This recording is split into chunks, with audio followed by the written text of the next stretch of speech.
पाकिस्तान दी वार साडे बाबे लीकां चुमियां सानू मत की आउणी। साडे बाबे लीकां चुमियां सानू मत की आउणी ते अंग लमकण नंगी तार ते विच रत की आउणी। अंग लमकण नंगी तार ते विच रत की आउणी। और असीं झूठो झूठी खेड के एक सच बनाया। असीं झूठो झूठी खेड के एक सच बनाया। फिर उसनूं धर्मी लहर दा एक तड़का लाया। फिर उसनूं धर्मी लहर दा एक तड़का लाया। असीं पाक पलीते पानियां विच रिझदे जाइए, या हसीए घूरी वट के या खिजदे जाइए। कोई नेज़े उत्ते सच भी इत्थे नहीं पचना, भावें ईसा मुड़ के आ जाए इत्थे नहीं बचना। कोई नेज़े उत्ते सच भी इत्थे नहीं पचना, भावें ईसा मुड़ के आ जाए इत्थे नहीं बचना। असीं अखां मल मल वेखीए की खेडां होईयां, ओ किते शेरां वर्गे सूरमे अज भेडां होईयां। ते चंगा ही सी पुत्तरा जे देश च रहिंदे, चंगा ही सी पुत्तरा जे देश च रहिंदे।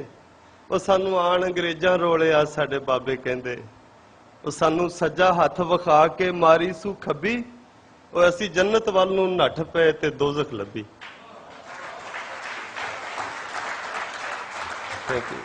सानू सज्जा हथ विखा के मारी सू खब्बी, असीं जन्नत वल नूं नੱਠ पए ते दोज़ख लभी।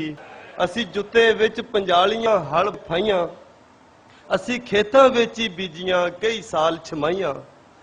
असीं विल के रोए भुख तो साह टुटण लग पए, फिर लत्तां कड्डियां चौधरी असीं घुटण लग पए। असीं विल के रोए भुख तो साह टुटण लग पए, फिर लत्तां कड्डियां चौधरी असीं घुटण लग पए। नहीं खाण पीण नूं लभदा साडे घर च साया, नहीं खाण पीण नूं लभदा साडे घर च साया। आखे बोतल चों नहीं पीवना ये दम करवाया।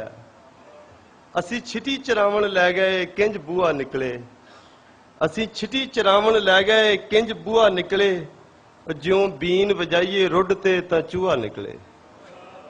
ते गए वड्डे बाहर वलैत चों शाहूकार लिआए, ओ साडी खड़ी कपाह नूं वेचिया असीं मंग के पाए। गए वड्डे गए वड्डे बाहर वलैत चों शाहूकार लिआए, ओ साडी खड़ी कपाह नूं वेचिया असीं मंग के पाए। जद शीशे मोरे आ गए बन अफलातूनी, तद शक्लां दिसियां कालियां हथ खूनो खूनी। असीं खड़े खलोते कंब गए परछावें बदले, ओ साडे अपनियां पटवारियां साडे नवें बदले। असीं खड़े खलोते कंब गए परछावें बदले, ओ साडे अपनियां पटवारियां साडे नावें बदले। ओ सानू सुरत ना आई होवंदे किंज घाटे वाधे, असीं बांदर किला खेडिया ते छितर खाधे।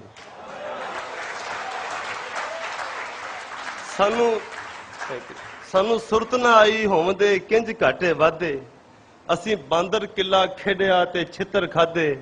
ओ सानू टुक दा फाहा लै गया सी मिल्लां वल्ले, सानू टुक दा फाहा लै गया सी मिल्लां वल्ले।